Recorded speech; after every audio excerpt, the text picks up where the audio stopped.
kebencian domba dengan domba. Jalan. Ya, ini kebencian domba dengan domba. Ya, Tuhan tolong kita semuanya. Ya.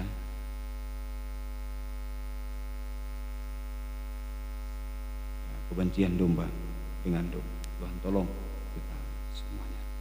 Ya, semoga kita bisa mengerti. Tuhan tolong kita semuanya. Balik Facebook aja. Facebook. Lewat Facebook aja. Hah? Kan putus ini.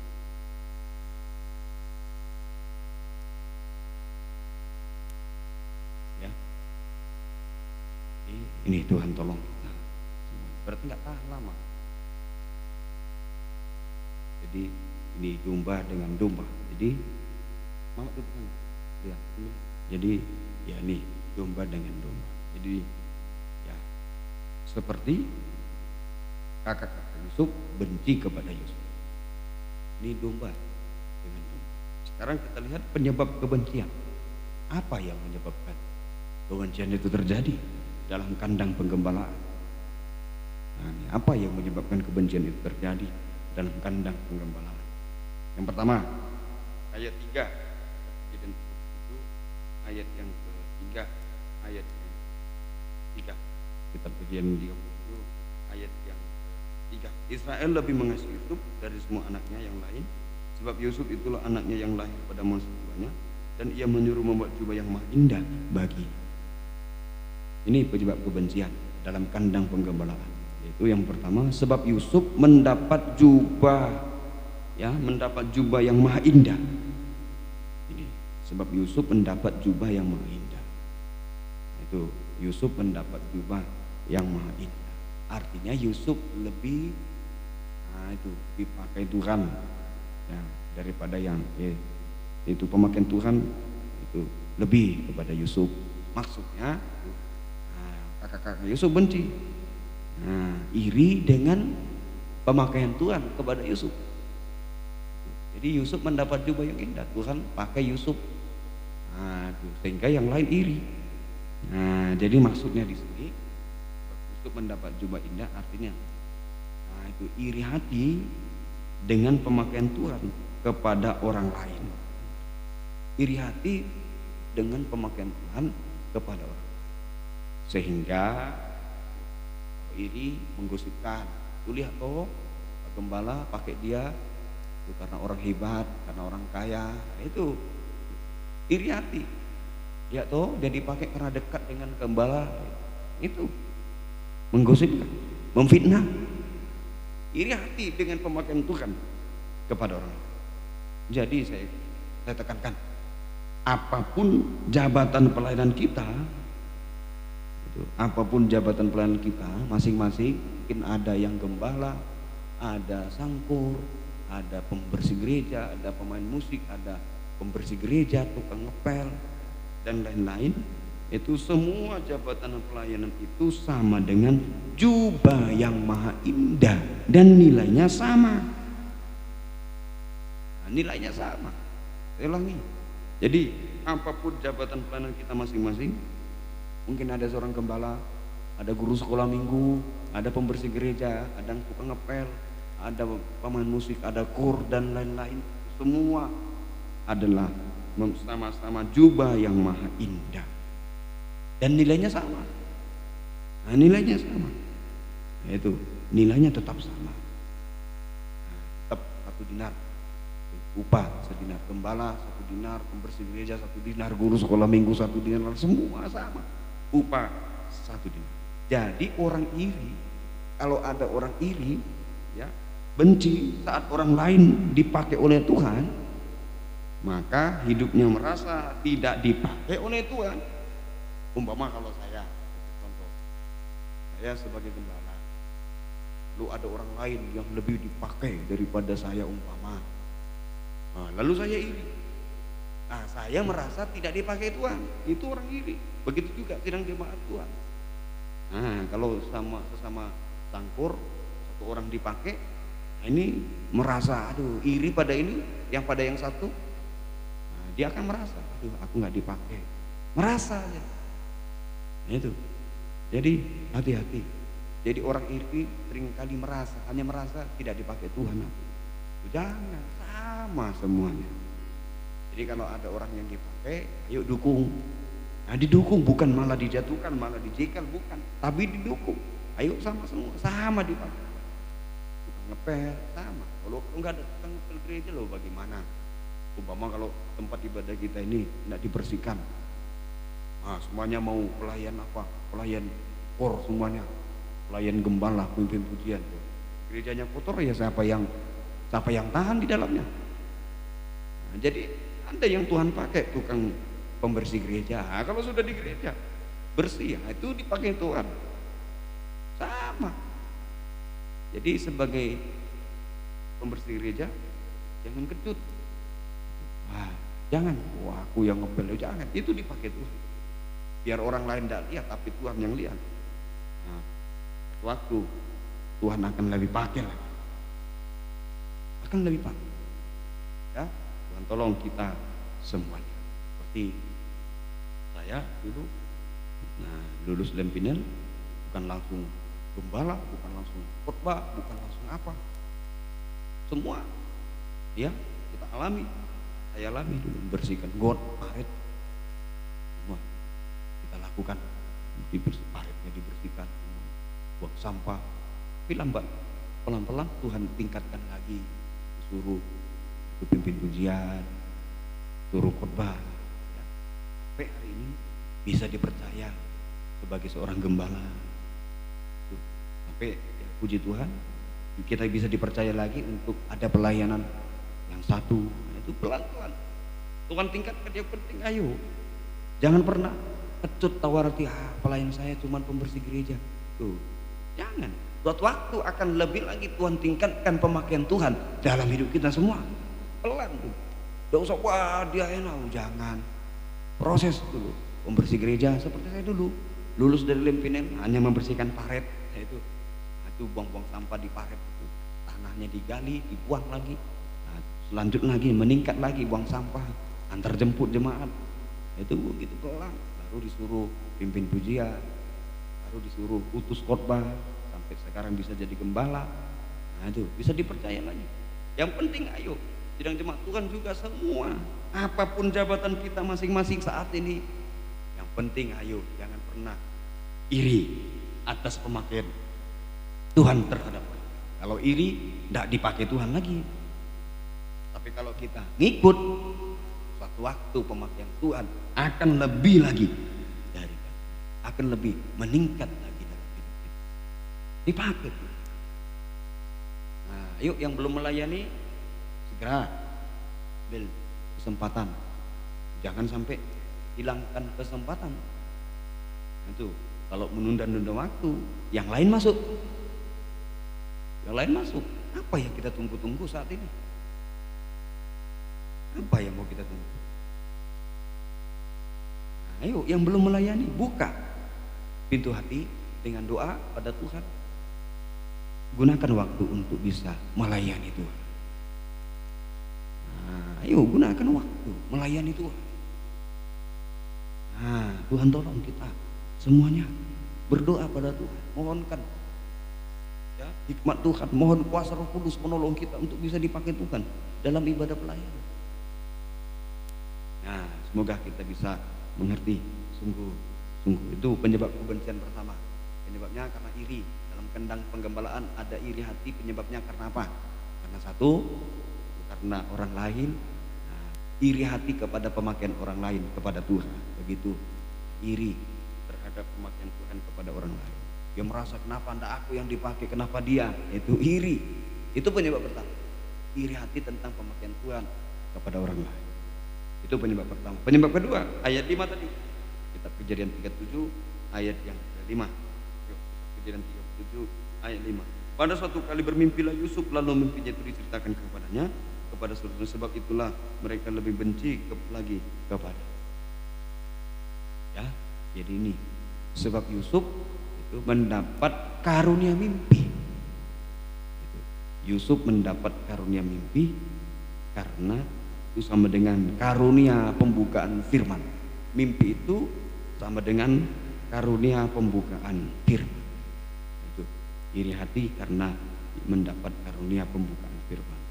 Nah, seharusnya ya kita senang jika ada yang dipercaya Tuhan untuk mendapat pembukaan rahasia firman Allah.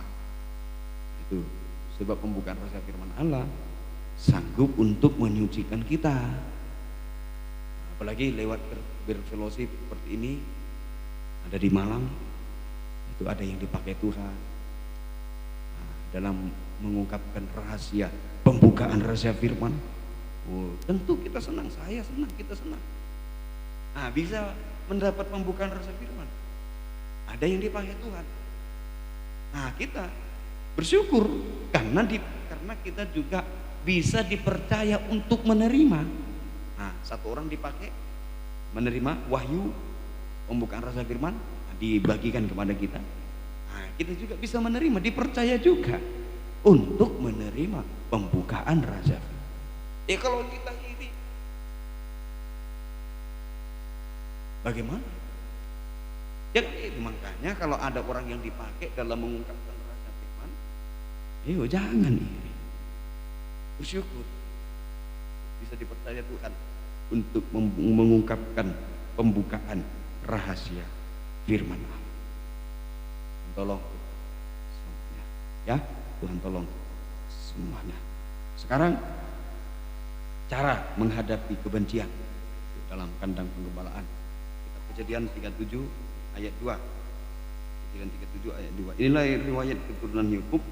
Yusuf tak kalah berumur 17 tahun, jadi masih muda, biasa mengembalakan kambing domba bersama dengan saudara-saudaranya anak Bilha, Jilpa, kedua istri ayah, dan Yusuf menyampaikan kepadanya kabar tentang kejahatan saudara-saudara. Jadi ini, Yusuf biasa mengembalakan kambing domba. Itu Yusuf biasa mengembalakan. Kata biasa ini berbicara suatu ketekunan yang selalu dikerjakan secara terus menerus, secara berkesinambungan, dan tidak pernah dihalangi oleh apa. Sesuatu yang dikerjakan secara terus menerus yang tidak bisa dihalangi oleh apapun juga. Itu biasa ketekunan. Jadi artinya sekarang Yusuf biasa mengembalakan kambing domba. Artinya kita tekun dalam kandang penggembalaan, ketekunan dalam kebaktian, 3 macam ibadah. Lalu bertekun. Kita harus selalu bertekun di dalam ketekunan kandang penggembalaan, ketekunan dalam kebaktian, 3 macam. Dalam kandang penggembalaan, ketekunan 3 macam ibadah pokok. Maka yang pertama, 1, tubuh, jiwa, dan roh kita melekat kepada Allah Tritunggal. 3 macam ibadah. Tubuh, jiwa, roh melekat kepada Allah. Allah Bapa, Anak Allah, Roh Kudus, melekat kepada Allah Tritunggal, sehingga setan tidak bisa menjamah kita. Setan tidak bisa menjamah kita, dan kita tidak bisa jatuh dalam dosa, dan tidak bisa disesatkan oleh ajaran-ajaran palsu. Itu tubuh, jiwa, roh melekat kepada Allah Tritunggal. Setan tidak bisa jamah kita, sebab sudah melekat kepada Allah Tritunggal. Kita tidak pernah jatuh dalam dosa dan tidak pernah bisa disesatkan oleh ajaran-ajaran. Itu ketekunan. Itu ya, makanya penting tekun, gembala, melekat kepada Allah itu. Dan kita mengalami penyucian dalam kandang penggembalaan. Kita mengalami tubuh, jiwa, dan roh kita secara terus menerus oleh pekerjaan pedang firman yang lebih tajam dari pedang bermata. Itu kita selalu mengalami penyucian secara terus menerus, seperti itu pokok anggur mengalami penyucian dari ranting kering, tiap hari dibersihkan, selalu dibersihkan, disucikan supaya lebih banyak berbuah.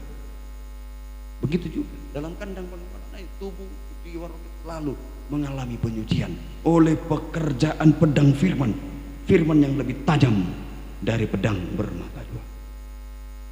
Itu ya.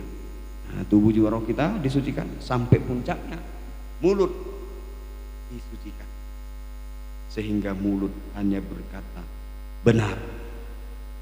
Tadi Yusuf berani mengatakan semuanya tentang kejahatan saudara-saudaranya. Coba tadi kita Kejadian 37 ayat yang kedua tadi, ayat yang kedua, itu enggak takut. Ini jujur, enggak ada ditutup-tutupi. Nah itu, apapun resiko jujur, saudaranya itu. Dan Yusuf menyampaikan kepadanya kabar tentang kejahatan saudara-saudaranya. Nah, jadi ini ya tugas kita, jangan sungkan. Kalau enggak benar, tegas. Gitu. Jangan sungkan pakai perasaan dagingnya. Dia kan kakakku, nanti kalau saya kasih tahu kejahatannya, aku malah dipukul, makin diapa. Yusuf sudah tahu, padahal kakak-kakaknya benci pada Yusuf. Apalagi kalau disampaikan kejahatan kakak-kakaknya pada Yusuf, makin dibenci. Tapi enggak, dia kasih tahu, ini loh Pak, kakaknya begini, aku sering dibegini. Jujur. Jadi sekarang pelajaran adalah, jika ada sesuatu yang enggak benar, tegas pada sesuatu yang tidak benar. Itu jangan ditutup-tutupi, tegas. Ya, tegas. Maka kita bisa mengerti sungguh-sungguh. Sehingga kalau kita sudah disucikan, tergembala benar baik, disucikan, maka hasilnya kita mendapat jubah yang maha indah tadi. Yusuf dipercaya untuk menerima jubah yang indah. Itu, kita dipercaya mendapat jubah yang indah, jubah pelayanan. Kalau kita tergembala benar baik, disucikan, maka kita dipercaya untuk menerima jubah yang indah, jabatan pelayanan dan karunia-karunia kudus untuk dipakai oleh Tuhan dalam pelayanan pembangunan tubuh Kristus yang sempurna. Nah, jadi imam dan raja, jabatan pelayanan adalah tempat untuk melayani di dalam tubuh Kristus. Di luar imam, di luar jabatan imam pelayan, tidak mendapat tempat di dalam pelayanan pembangun tubuh. Ini semua di luar. Ayo yang belum melayani, sekali lagi saya tekankan, kita harus mengalami tergembala, disucikan. Ayo setelah itu menyerahkan hidup untuk dipakai Tuhan menjadi imam-imam dan raja-raja, dipercaya untuk menerima jubah yang indah dipakai Tuhan dalam pelayanan pembangunan tubuh Kristus sesuai dengan jabatan pelayanan kita yang dipercaya Tuhan kepada kita masing-masing. Gembala dipercaya, sedang jemaat semua dipercaya, tua-tua pemandu semua dipercaya untuk dipakai dalam pelayanan pembangunan tubuh Kristus yang sempurna. Itu hasil pertama. Hasil kedua, ayat 57, itu kita dipercaya untuk itu kita menerima karunia mimpi. Setelah tergembala, disucikan, kita juga dipercaya untuk menerima karunia mimpi. Artinya kita dipercaya untuk menerima pembukaan rahasia firman. Dipercaya. Hanya orang yang mau disucikan yang bisa menerima atau dipercaya untuk mendapat pembukaan rahasia firman. Saya ulangi, hanya orang yang mau disucikan itu yang dipercaya Tuhan untuk menerima pembukaan rahasia firman. Buktinya apa? Bukti dipercaya, ya bisa ngerti firman. Nah, bisa mengerti firman Allah. Bahkan dia bisa mempraktikkan firman Allah di dalam itu, dipercaya Tuhan. Dipercaya. Jadi sekalipun ibadah pelayan itu, sekalipun dia beribadah tetapi tidak disucikan, maka tidak bisa dipercaya untuk menerima pembukaan rahasia firman Allah. Sehingga itu disebut ibadahnya menjadi suatu kebiasaan. Nah, jadi kalau ada orang katakan, wah kamu itu beribadah kebiasaan. Loh, tidak. Ibadah kebiasaan itu kalau kita tidak disucikan, tidak mengerti firman, tidak praktik firman, itu kebiasaan. Tapi ibadah yang sesungguhnya, kita disucikan, dipercaya pembukaan rasa firman, yaitu bisa ngerti firman, bisa praktik firman dalam hidup sehari-hari, itu dipercaya. Mungkin di rumah kita baca firman, sudah ngerti artinya apa, dipercaya untuk bisa ngerti, begitu ya. Tapi kalau kita baca firman apa, ada ngerti tujuannya apa, akhirnya malas baca Alkitab. Nah, itu malas dia baca Alkitab karena nggak ngerti. Tapi kalau dipercaya, rajin dia, gemar dia baca firman karena dipercaya untuk mengerti akan firman. Itu ya. Jadi ibadah kebiasaan itu kalau tidak disucikan, tapi kalau disucikan dipercaya menerima pembukaan rahasia firman.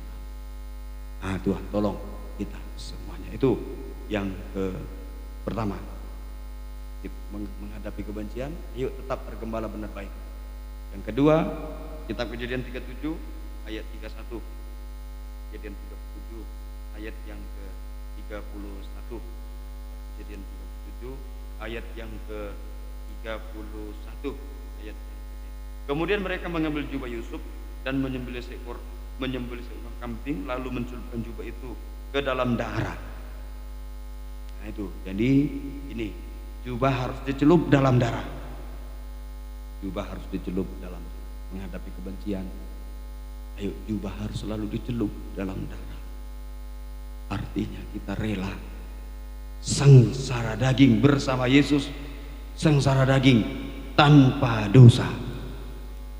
Jubah harus dicelup dalam darah, sama dengan kita harus rela mengalami sengsara daging bersama Yesus, sengsara daging tanpa dosa.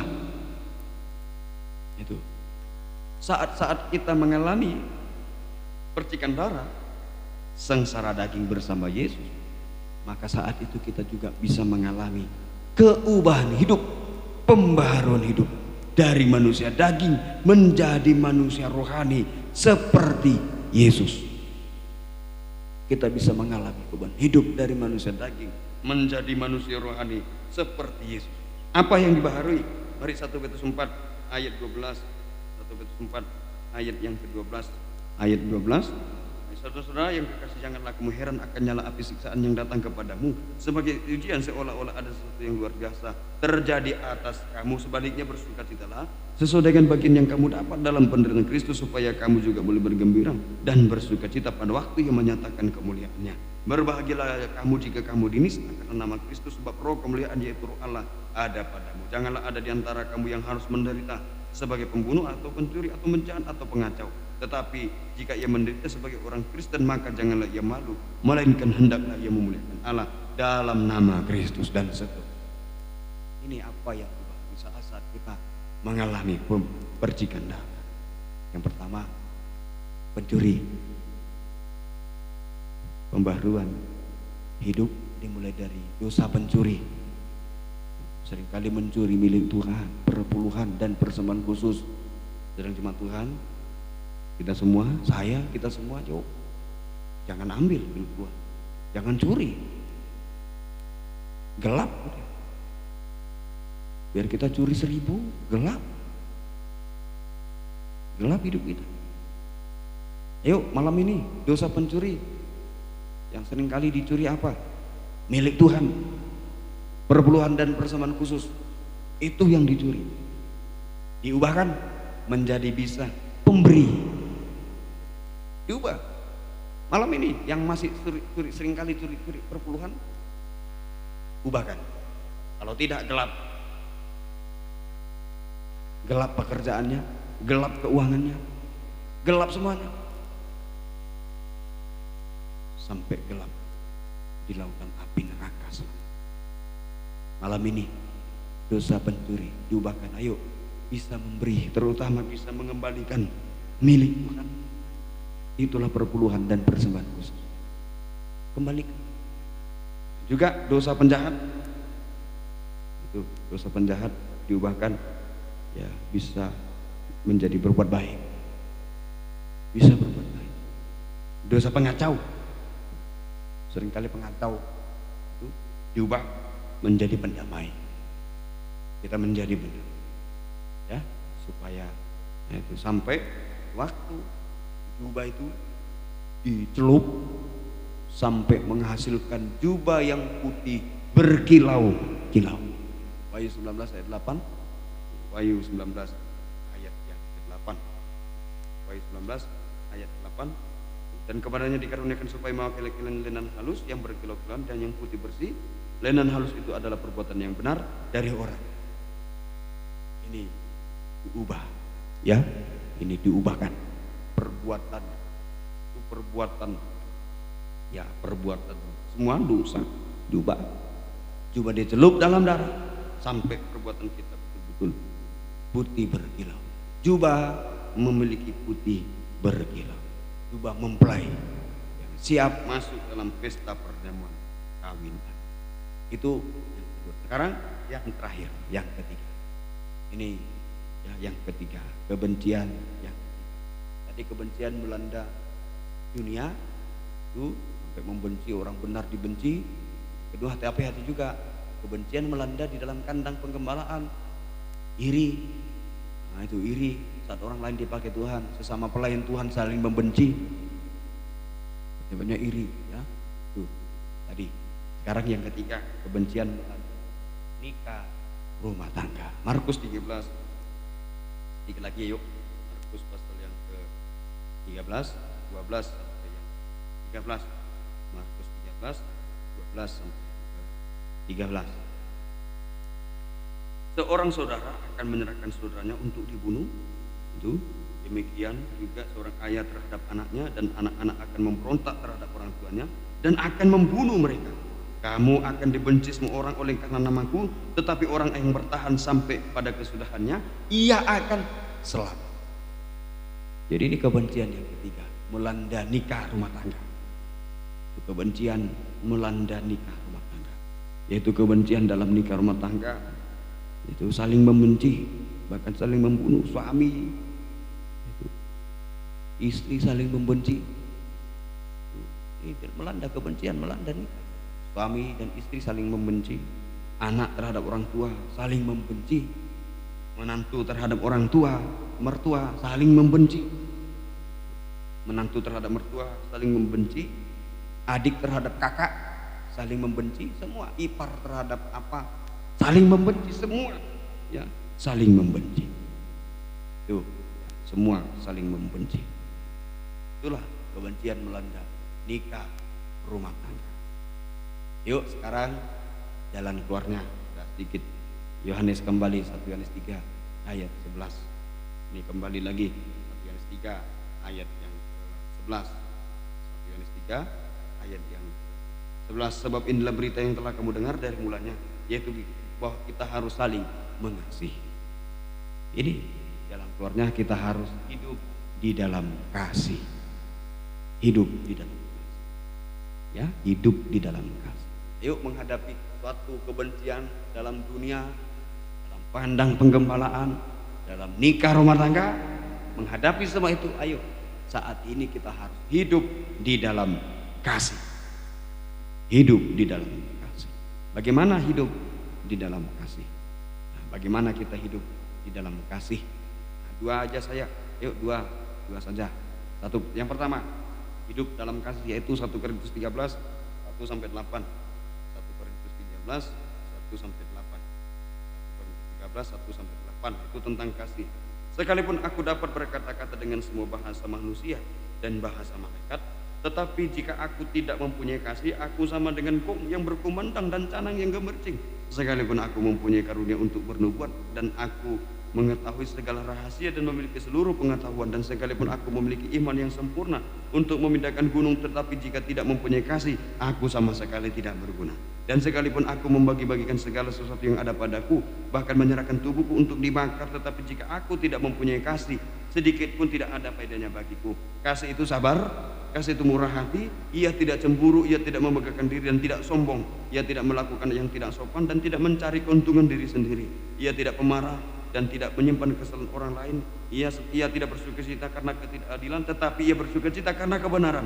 Ia menutup segala sesuatu, percaya segala sesuatu, mengharapkan segala sesuatu, sabar menanggung segala sesuatu. Kasih itu tidak berkesudahan, nubuat akan berakhir, bahasa roh akan berhenti, pengetahuan akan lenyap dan Jadi ini hidup dalam kasih. Yang pertama, kita melakukan segala perbuatan kasih. Kita melakukan perbuatan kasih, yaitu tadi kasih itu sabar. Perbuatan kasih yaitu kasih itu sabar. Kasih, perbuatan kasih itu sabar, yaitu sabar. Kita sabar dalam menderita. Sabar dalam tidak bersungguh, tidak ngomel, sabar dalam menderita. Tidak mengambil jalan sendiri saat menderita. Saat tidak punya uang, Itu lalu dia pegang milik Tuhan, akhirnya dia curi milik Tuhan. Itu bukan jalan keluar, jalan buntu. Hati-hati saat kita diizinkan Tuhan menghadapi krisis, lalu kita pegang milik Tuhan berpuluhan, saat kepepet, wah lalu kita ambil uang milik Tuhan. Itu maaf, itu bukan jalan keluar, tapi jalan buntu. Itu jalan buntu. Jadi kasih itu sabar, sabar dalam penderitaan, sabar dalam menanggung apa saja, juga sabar dalam menunggu waktu pertolongan Tuhan. Sabar dalam menunggu waktu pertolongan Tuhan. Tak mau cepat-cepat, hanya sabar. Juga murah, kasih itu murah hati. Murah hati sama dengan dermawan, suka memberi. Itu kasih. Itu murah hati, dermawan, suka memberi. Suka itu kasih, suka memberi juga kasih itu, yaitu bersuka cita karena kebenaran. Dia girang karena hidup benar. Jadi maaf kalau sesuatu yang kita lakukan tidak benar, tidak bersuka cita, tidak ada kasih. Nah, itu kalau ada sesuatu yang tidak benar kita lakukan, tidak bergirang, tidak ada kasih. Itu tidak ada kasih, susah. Itu ya juga kasih itu menutupi segala sesuatu. Kasih menutupi segala sesuatu. Menutupi segala sesuatu. Ini sama dengan tidak membicarakan kesalahan orang lain, ya, tidak membicarakan kesalahan orang lain. Itu hidup dalam kasih. Lakukan, berbuat. 1 Yohanes 3 ayat 14 hasilnya. Yohanes 3 ayat yang ke-14. Kalau sudah melakukan perbuatan kasih, 1 Yohanes 3 ayat yang ke-14. 1 Yohanes 3 ayat yang ke-14. Kita tahu bahwa kita sudah berpindah dari dalam maut ke dalam hidup, yaitu karena kita mengasihi saudara kita. Barang siapa tidak mengasihi, ia tetap di dalam maut. Jadi kalau kita melakukan perbuatan kasih, mulai kasih sabar, yaitu murah hati, bersuka cita karena kebenaran, selalu hidup benar, kasih menutupi dan seterusnya, maka kita dipindahkan dari maut kepada hidup. Artinya kita tidak hidup dalam kegelapan dosa sampai pada kegelapan dosa, tetapi kita hidup sampai hidup kekal selalu, sampai hidup kekal selalu. Itu ya, hidup dalam kasih. Yang kedua, yang terakhir, kita menyembah. Hidup dalam kasih Tuhan, ya kita menyembah. Kita menyembah Tuhan. Menyembah, doa 1 jam, doa puasa, doa malam suntuk, itu kasih. Itu mengasihi Tuhan. Yuk saat kita menyembah Tuhan, sudah ayat penutup bilangan 6, bilangan 25, 26. Ini saat kita menyembah Tuhan, yuk bilangan 25, bilangan 6 ayat yang ke-25, 26. Tuhan menyinari engkau dengan wajahnya dan memberi engkau kasih karunia. Tuhan menghadapkan wajahnya kepadamu dan memberi engkau damai sejahtera. Saat kita menyembah Tuhan, muka dengan muka, bertemu dengan Tuhan, sehingga dari wajah Yesus disinarkan kasih damai sejahtera. Kita mengalami sinar dari wajah Yesus, kita mengalami sinar damai sejahtera, sehingga kita hidup dalam damai sejahtera, yaitu daging tidak merasakan apa-apa lagi. Apa yang daging rasakan, tidak takut lagi, tidak khawatir lagi, hanya merasakan damai sejahtera. Itu damai sejahtera. Tadi rasa takut ada, takut berkorban, tidak lagi. Semua hanya mengalami damai sejahtera.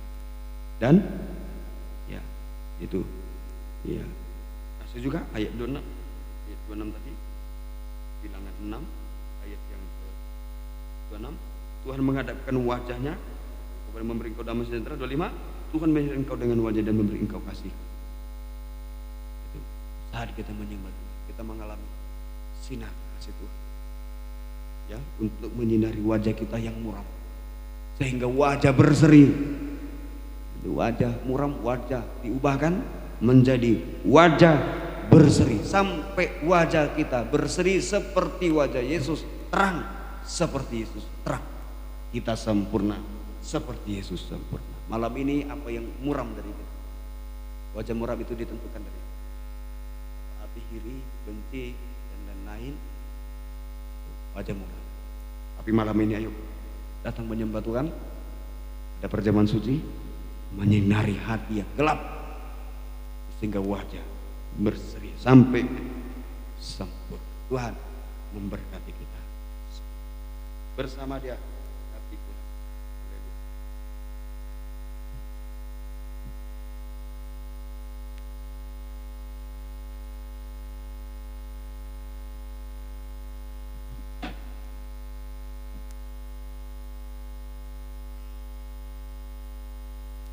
Kalau ku cari damai, 309 nyanyi.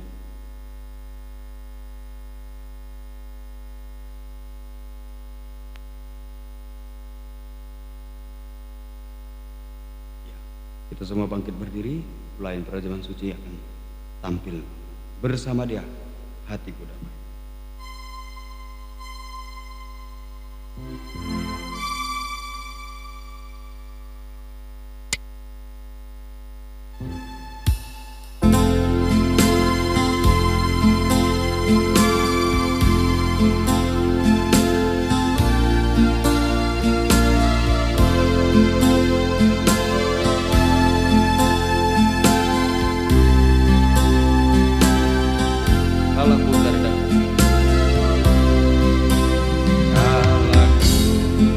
Cari damai hanya ku dapat dalam Yesus. Kalau aku cari ketenangan hanya ku temui di dalam Yesus.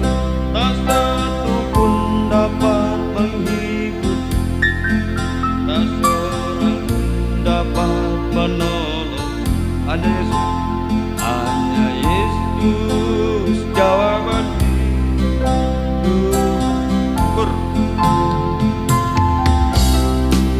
Bersama Dia hatiku damai, walau dalam lembah kegelapan. Bersama Dia hatiku tenang, walau hidup penuh dapat menghibur, tak seorang pun dapat menolong. Yesus jawaban hidup. Dengan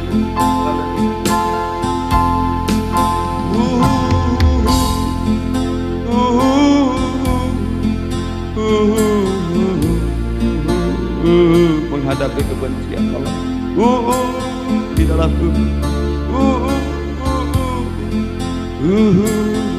lakukan perbuatan kasih, banyak-banyak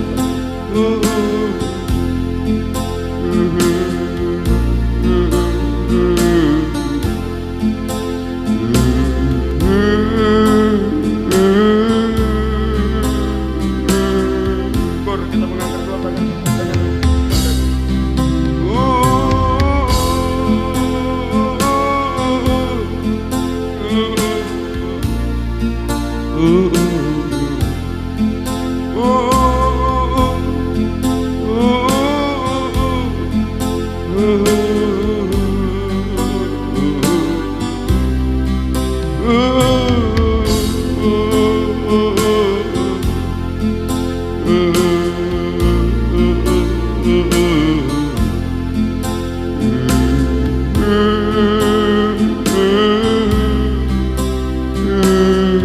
Kita banyak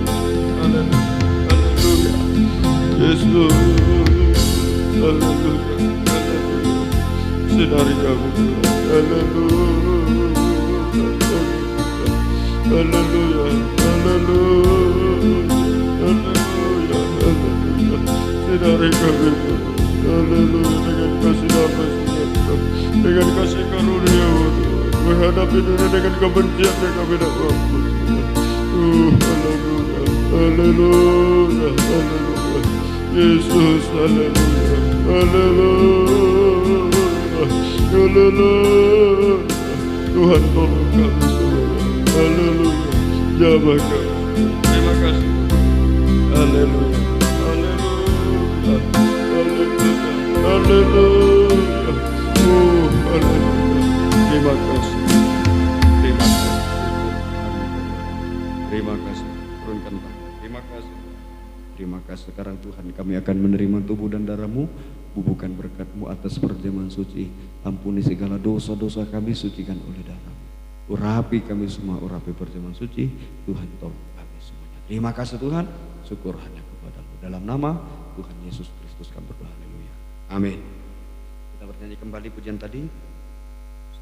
Kalau ku cari damai.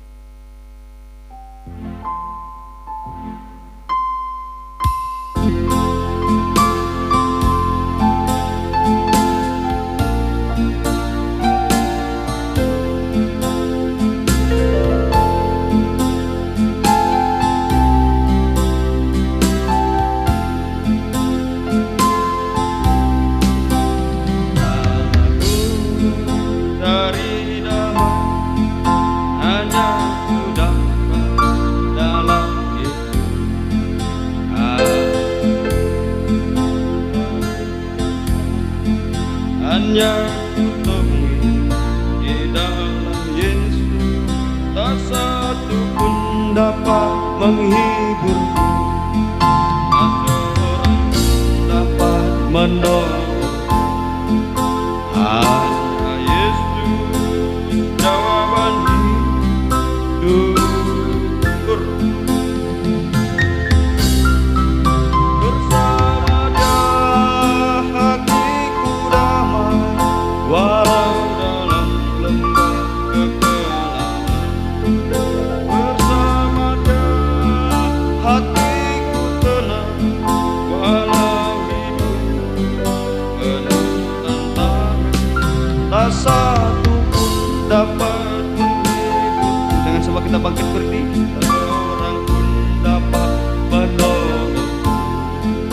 Hanya Yesus jawaban hidup. Dengan letakkan tubuh dan darah di dada kita masing-masing.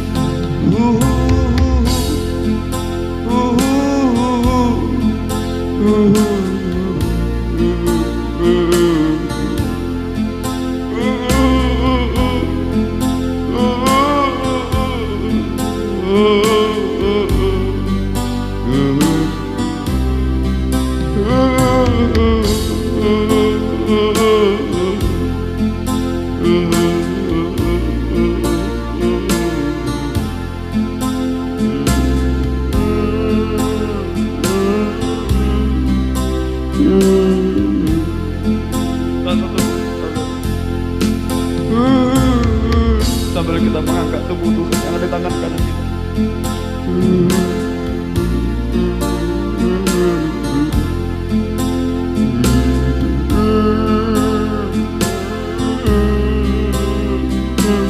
Sekali lagi.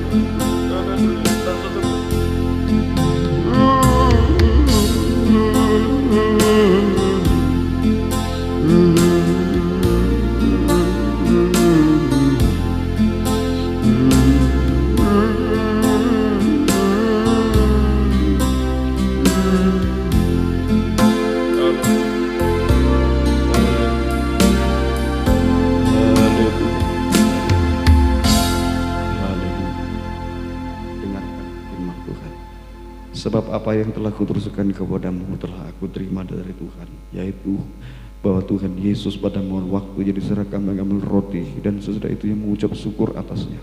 Ia memecah-mecahkan dan berkata, inilah tubuhku yang diserahkan bagi kamu, perbuatlah ini menjadi peringatan akan aku. Kita makan bersama-sama dengan hati percaya dalam nama Tuhan Yesus.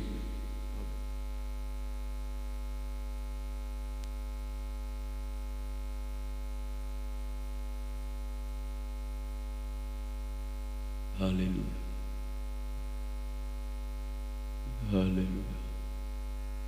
menghadapi dunia dengan segala kebencian dalam kandang penggembalaan, dalam nikah rumah tangga. Yang kita butuhkan hanya kasih Tuhan malam ini, menyinari hati kita, menolong hingga kita tetap hidup dalam kasih Tuhan yang besar. Haleluya, Yesus, haleluya. Tolong kami semuanya. Terima kasih, angkat tubuh Tuhan yang ada di tangan kanan kita. Jika ada dosa, ada masalah, ada apa saja, letakkan tangan kiri di dada masing-masing. Jika ada sakit penyakit, letakkan tangan kiri pada yang sakit. Jika ada apa saja, ayo serahkan semua kepada Tuhan. Dengarkan firman Tuhan. Demikian juga yang mengambil cawan sesudah makan lalu berkata, cawan ini, demikian juga yang mengambil cawan sesudah makan lalu berkata, cawan ini adalah perjanjian baru yang dimeteraikan oleh darahku. Berbuatlah ini setiap kali kamu minumnya menjadi peringatan akan aku. Kita minum bersama-sama dalam nama Tuhan Yesus.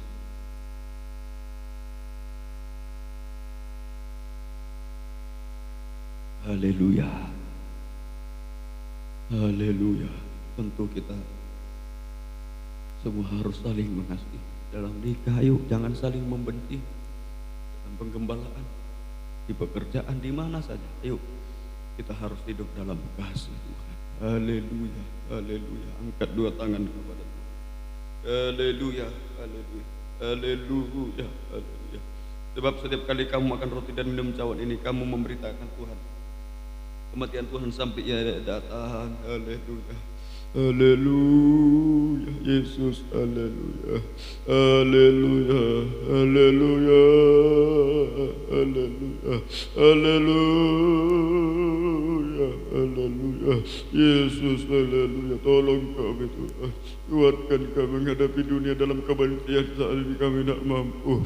Kuatkan kami untuk tetap hidup dalam kasih-Mu Tuhan. Haleluya, haleluya, haleluya, haleluya, haleluya. Yesus, kami menyembah-Mu, kami menyembah-Mu Tuhan, kami menyembah-Mu, kami menyembah-Mu. Tolong kami semuanya Tuhan. Terima kasih Tuhan. Tolong kami semua Tuhan, jamah kami semua. Terima kasih, turunkan tangan. Terima kasih, tetapkan firman-Mu bagi kami semuanya. Terima kasih Tuhan. Terima kasih Tuhan, tolong kami sidang jemaat Tanjung Balai Aikonopan semua Tuhan, tolong baik Oma Ani Tuhan, tolong Tuhan jamah Ibu Boru Panjaitan Dek Konopan jamah, Santa menorong jamah penyakit punggung dalam tubuhnya jamah Tuhan. Tuhan tolong kami semuanya. Terima kasih Tuhan. Terima kasih, biarlah sidang jemaat semua buat teguh hati tetap Tuhan. Oh, bersetia berkobar-kobar melayani Engkau Tuhan. Terima kasih Tuhan. Terima kasih Tuhan. Terima kasih, syukur hanya kepada-Mu Tuhan. Terima kasih, tetapkan firman-Mu bagi kami semuanya. Engkau tolong kami semuanya. Yang sakit Tuhan kuatkan, semua yang lemah Tuhan tolong, yang hancur merosot semua tolong Tuhan. Dalam keadaan tidak berdaya, dalam keadaan mustahil, keadaan masalah Tuhan jamah semuanya. Tangan Tuhan menolong semuanya. Haleluya, Yesus Engkau baik bagi kami. Haleluya, haleluya, Yesus, haleluya. Terima kasih, tetapkan firman-Mu bagi kami semuanya. Terima kasih, kuatkan semua sedang jawab-Mu Tuhan. Oh, Ibu semenung kali dalam pemulihan, tolong Uli Atalia jamah semuanya Tuhan. Terima kasih, syukur hanya kepada mana segala minggu Tuhan tolong semuanya. Terima kasih Tuhan, terima kasih Engkau baik bagi kami semuanya. Terima kasih, syukur hanya kepada. Terima kasih, dalam nama Tuhan Yesus Kristus kami berdoa. Haleluya, amin. Pelayanan selanjutnya serahkan kepada Bapak Sinaga untuk ya menjalankan persembahan ya kepada Tuhan untuk pekerjaan Tuhan ya. Jadi persembahannya mulai dari Minggu ya, tetap Sabtu, Rabu tetap ya. Nah, Rabu ibadah doa penyembahan disatukan dengan ibadah persekutuan tubuh Kristus ya, disiarkan secara langsung dari Malang. Masuk jam 5:30 sore ya, bukan jam 6, masuk jam 5:30 sore ya. Jadi ada tetap persembahan, nanti persembahannya digunakan untuk pekerjaan Tuhan ya, bukan untuk saya pribadi bukan, tetapi untuk pekerjaan Tuhan ya. untuk pekerjaan Tuhan. Baik, Tuhan memberkati kita semuanya, dan jangan lupa untuk persembahannya ya, berhubung karena dari keluarga Bapak Simanung Khalid yang petugas menjalankan persembahan, saya percayakan pada ya keluarga Bapak Simanung Khalid untuk yang mengumpulkan persembahannya. Ya, Tuhan memberkati kita semuanya. Baik, sedang jemaat Tuhan, jangan lupa hari Rabu tetap ya ibadah doa penyembahan, disatukan ibadah persekutuan tubuh Kristus di Malang. Sampai kita bertemu pada hari Minggu. Tuhan Yesus memberkati kita semuanya. Baik.